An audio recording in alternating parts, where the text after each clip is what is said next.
साथ ऋतु ज्ञानवानी। नमस्कार, आपके साथ मैं हूं ललित प्रजापति। शुरुआत करेंगे बड़ी खबर के साथ। रायपुर से बड़ा अपडेट आपको बता दें, कल सभी 90 विधानसभा क्षेत्रों में काउंटिंग होनी है और काउंटिंग की तैयारियां भी अब पूरी कर ली गई हैं। हर विधानसभा क्षेत्र के लिए 14 टेबल, सभी टेबल पर एक साथ मतगणना होने जा रही है। सुबह 8 बजे से यह मतगणना शुरू हो जाएगी। सबसे पहले पोस्टल बैलेट की गिनती होगी। 1181 प्रत्याशी मैदान में हैं और इनके भाग्य का फैसला कल होगा। त्रिस्तरीय सुरक्षा घेरे में ईवीएम रखी गई है। तो काउंटिंग होनी है। काउंटिंग की तैयारियां पूरी हो चुकी हैं और एक तरफ आप लगातार देख रहे हैं 2018 की क्या स्थितियां थी। 2018 में जब इससे पहले विधानसभा चुनाव हुए, 90 सीट, बीजेपी 15, कांग्रेस 67, बसपा के खाते में 2 और जेसीसीजे 5। हालांकि बीच में तकरीबन 4 से 5 उपचुनाव हुए और कांग्रेस का जो संख्या बल है वो 70 को पार कर गया, 71 के आसपास आ गया। अब क्या स्थितियां होती हैं, कल ये साफ हो जाएगा। स्थितियां इस बार बदली भी नजर आ रही हैं और कहीं ना कहीं बीजेपी इस बार मजबूत होती हुई भी छत्तीसगढ़ में नजर आ रही है। क्योंकि बस्तर की अगर हम बात करें, जहां से सत्ता हासिल होती है, सत्ता का दरवाजा हम इसे कह सकते हैं, वहां पर कहीं ना कहीं इस बार कमजोर कांग्रेस होती हुई नजर आ रही है। ये अभी एग्जिट पोल का कहना है, एग्जिट पोल का कहना नहीं है।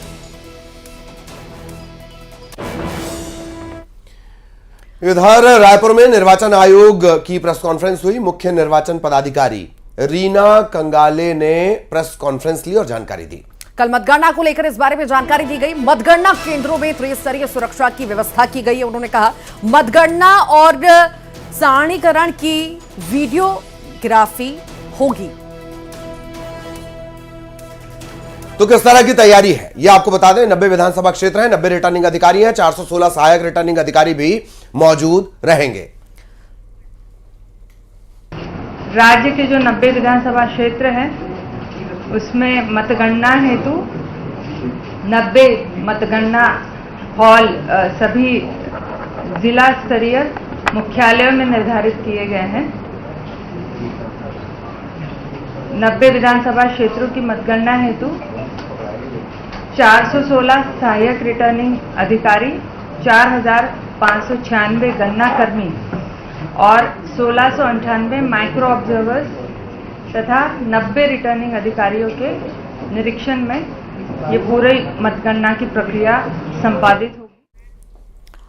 और इसी बीच एक और जानकारी आपको दे दें, ओम माथुर का दौरा था रायपुर का, जो कि रद्द हो चुका है। आज रायपुर नहीं आएंगे ओम माथुर, कल सुबह रायपुर पहुंचेंगे ओम माथुर। और छत्तीसगढ़ बीजेपी के प्रभारी ओम माथुर, बड़ा दावा उन्होंने किया कि सारे राजनीतिक पंडित फेल हो जाएंगे और बीजेपी यहां सरकार बनाने जा रही है। ओम माथुर के प्रभार लेने के बाद ही छत्तीसगढ़ बीजेपी इस स्थिति तक पहुंची है, इस एग्रेशन तक पहुंची है। वही ओम माथुर नहीं आ रहे हैं, उनके दौरे में थोड़ा रद्दोबदल है। आज जो रायपुर का दौरा था वो रद्द हो गया, कल सुबह वो रायपुर पहुंचेंगे। छत्तीसगढ़ बीजेपी के प्रभारी ओम माथुर, पूरे चुनाव में बीजेपी की एग्रेसिव कैंपेनिंग में ओम माथुर का बहुत बड़ा हाथ। और मतगणना से पहले जिस तरह से सभी दल, सभी पार्टी, नेता लोग हम देख रहे हैं बैठकें बुला रहे हैं, इसी बीच बैठक में ही शामिल होने के लिए पहले वो पहुंच रहे थे। छत्तीसगढ़ का दौरा उनका था, जो कि आज के लिए रद्द हुआ है। कल आने की बात कही जा रही है। हालांकि देखने वाली बात होगी कितना खास होगा। कल जब मतगणना होगी और सामने नतीजे आएंगे, उसके बाद आखिर क्या होता है ये देखने वाली बात होगी।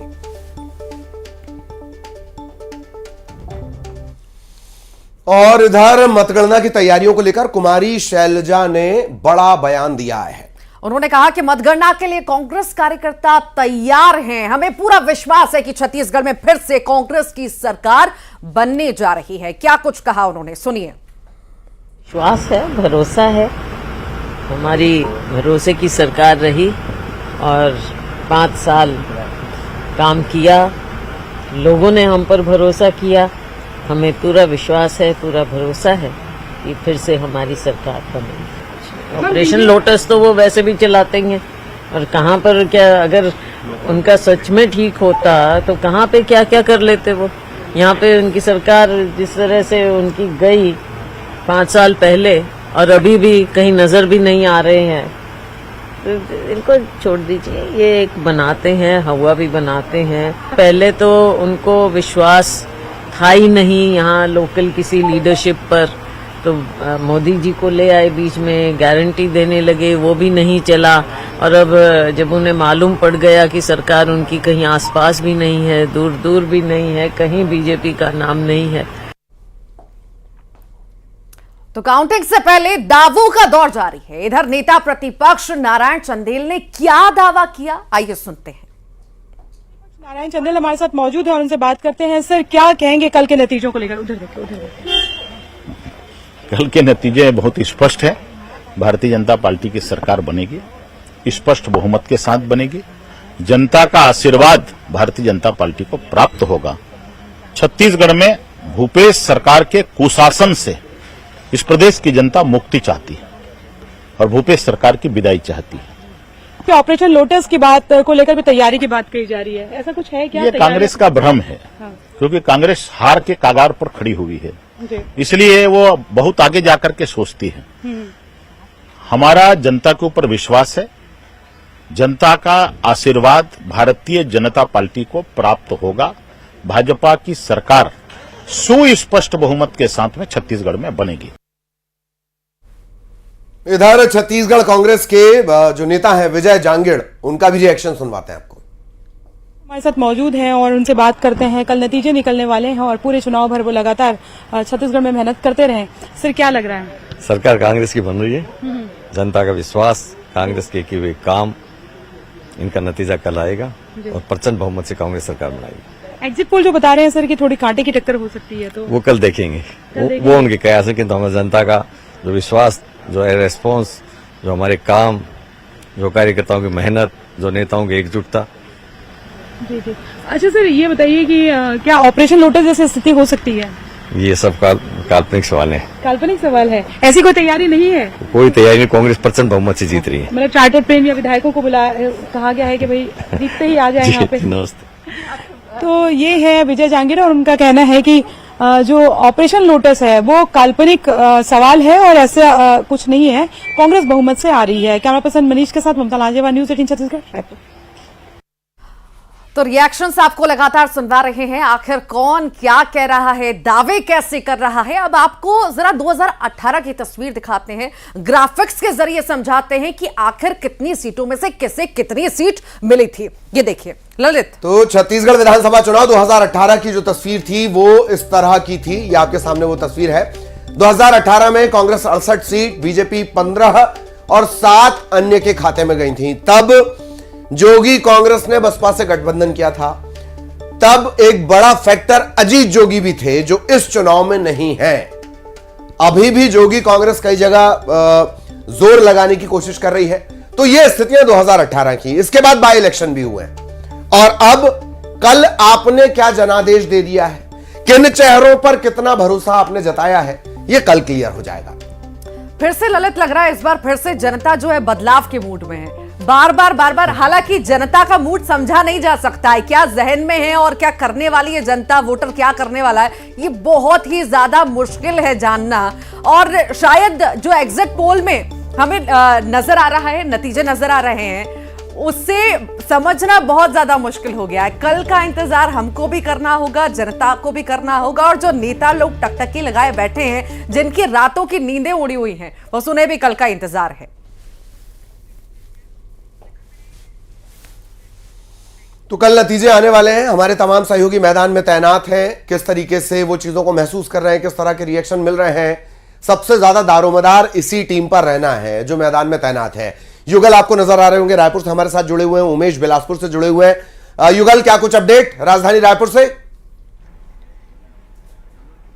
देखिए ललित, हम सीधी तस्वीर यहाँ से दिखाएंगे। हम इस वक्त मौजूद हैं जो काउंटिंग है, मतगणना स्थल है, वहां पर आप देख सकते हैं। यहाँ पर कुछ देर बाद ही मॉक ड्रिल होगा और तमाम सुरक्षा के अधिकारी हैं, जो प्रत्याशी हैं, वो यहाँ पर आ चुके हैं और मॉक ड्रिल होगा और सबको अपनी अपनी जो ड्यूटी है वो समझाई जा रही है कि किसको कहाँ पर तैनात रहना है, किस तरह की व्यवस्थाएं रहेंगी। और खास बात यही है कि इस काउंटिंग की प्रक्रिया को निर्बाध गति से चालू हो तो उसके लिए अलग अलग व्यवस्थाएं की गई है। अगर हम अधिकारियों की बात करें तो 4,596 अधिकारी जो गणना कर्मी हैं उनको लगाया गया है। 1,698 माइक्रो ऑब्जर्वर है, उनको भी लगाया गया है। 90 विधानसभा की सीटों पर होगी। 416 सहायक रिटर्निंग जो अधिकारी हैं उनको लगाया गया है। और आप देख सकते हैं पुरंदर मिश्रा है, मोती साहू है, ये सभी जो मतगणना स्थल है वहां जा रहे हैं। और इसके अलावा यहाँ पर पूरी तरह से सुरक्षा व्यवस्था की गई है। लगभग 1,000 से अधिक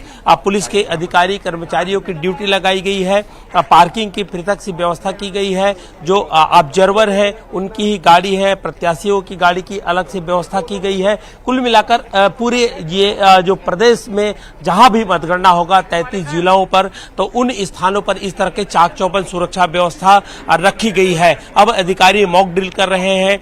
टेबल लाने वाले जो लोग रहेंगे उन्हें समझाया जाएगा कि कौन सी पेटी कब लाना है, कहां पर उनको रखना है। तो एक बड़ा एक्सरसाइज होता है कि किसी तरह की चीज ना हो। इसके अलावा यहाँ बहुत सारे ऐसे सामान है जो प्रतिबंधित है। इलेक्ट्रॉनिक्स गैजेट है वो प्रतिबंधित है, मोबाइल है। पहले पेन को भी प्रतिबंधित कर दिया गया था क्योंकि पेन में भी जो कैमरे लगे होते हैं, तो अब जो प्लास्टिक के जो पेन है वो अंदर ले जाए जा सकेंगे। तो ये कहा जा सकता है कि मॉक ड्रिल की जा रही है और सभी को उनकी जो दायित्व है, ड्यूटी है, वो बताया जा रहा है। जी ठीक। उमेश मौर्य भी लगातार बिलासपुर से हमारे साथ जुड़े हुए हैं। उमेश, 2018 से 2023 के बीच में आखिर कितना अंतर आप देख रहे हैं? देखिए, अगर 2018 से लेकर 2023 के तक की बात करें तो इस 2018 से 2023 के बीच यहाँ पर जो तीसरा मोर्चा जो जिसे जेसीजी की बात हम कह रहे थे, जैसे आपने भी जिक्र किया था कि अजीत जोगी जो रहे 2018 के चुनाव में काफ़ी प्रभावित किया, लेकिन 2023 के चुनाव में क्या वो प्रभाव जोगी कांग्रेस कर पाएगी, इस पर सभी की निगाहें हैं। चूँकि ये माना जा रहा है कि सभी 90 विधानसभा सीटों में जिस तरीके से जोगी कांग्रेस ने पूरी ताकत के साथ अपने प्रत्याशियों को मैदान में उतारा है, तो शायद उसका कहीं ना कहीं असर जो है कांग्रेस को इसका नुकसान उठाना पड़ सकता है। हालांकि ये देखने वाली बात होगी कि अजीत जोगी की जो पार्टी है जिसमें अमित जोगी प्रदेश अध्यक्ष है, वो कितना इफेक्ट करते हैं। इसके साथ ही अगर हम कहें तो 2018 में एंटी इनकम्बेंसी थी सरकार के खिलाफ और यही वजह है कि 68 सीटों के साथ जो है वो कांग्रेस सत्ता पर लौटी थी। पर क्या इस बार 2023 के चुनाव में कांग्रेस को के पक्ष में किस तरीके से मतदान किया है वोटरों ने,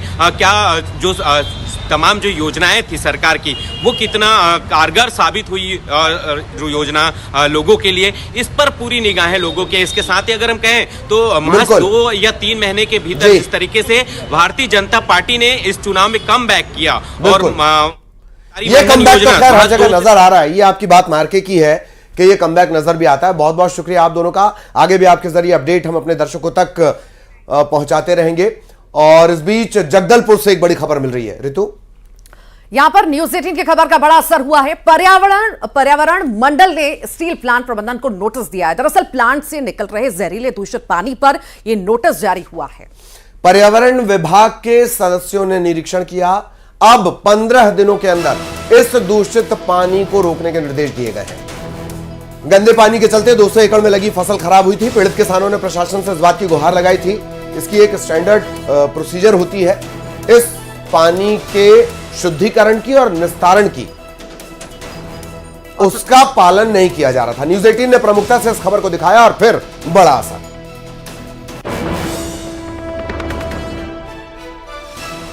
तो न्यूज 18 की खबर का बड़ा असर हुआ है। जगदलपुर की हम बात कर रहे हैं, जहां पर पर्यावरण मंडल ने स्टील प्लांट प्रबंधन को नोटिस जारी किया है।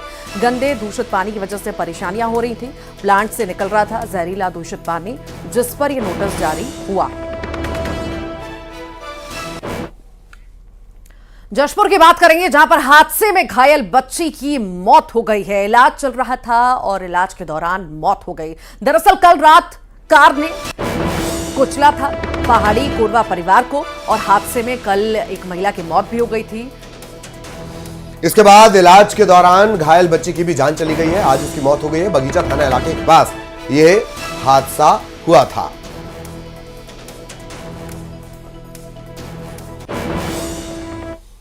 और अब एक बड़ी खबर कोरबा से आपको बता दें, दोस्त ने दोस्त को ही मौत के घाट उतार दिया। पैसे के विवाद में पूरी हत्या की गई। मजदूरी के पैसे को लेकर यह विवाद हुआ था और विवाद इतना बढ़ गया कि मौत के घाट उतार दिया। दरअसल इलाज के लिए अस्पताल पहुंचाया गया पर मौत हो गई। आरोपी दोस्त को पुलिस ने गिरफ्तार भी कर दिया है। रजगामार पुलिस की ये कार्रवाई देखने को मिली है। तो पैसे के विवाद में दोस्त ने दोस्त की हत्या कर दी। मजदूरी के पैसे थे जिसको लेकर के दोनों के बीच में विवाद हुआ। विवाद इतना बढ़ गया कि दोस्त ने दोस्त की जान ले ली।